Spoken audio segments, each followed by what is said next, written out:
Chiefs and Bills square off Sunday right here on KCTV5, and KC is preparing to do whatever it can do to stop Bills quarterback Josh Allen.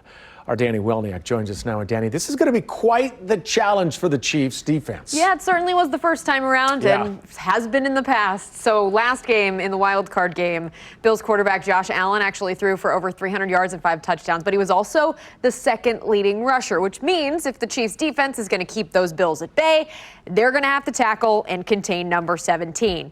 Chiefs safety Tyrann Mathieu told us today that Allen can look like a running back, and they've actually spent a lot of time this week preparing just to take him down.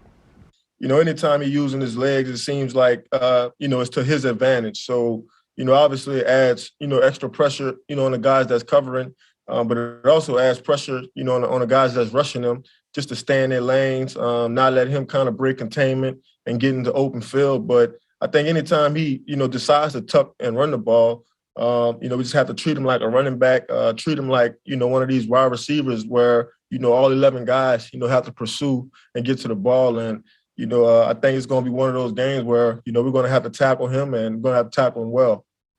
Yeah, and tackling is something that Chiefs have had a bit of an issue with over the final 2 weeks of the regular season. They were a little better last week against the Steelers, but we're going to hear Spag's perspective coming up at 5 o'clock. Brad? All right, thanks, Danny. Josh Allen, he's awesome, but I'm glad we've got Mahomes on our sideline. Without question. That's what everybody's talking about, is the two of them going head-to-head and the fireworks on the offensive side of the ball. But, hey, these two defenses, do not take them lightly. Yeah, huge matchup. Can't wait for Sunday. Thanks, Danny. Well, if you're not headed out to Arrowhead, the only place to watch the game Sunday, well, you know the answer, right here on KCTV5. Kickoff is at 5:30.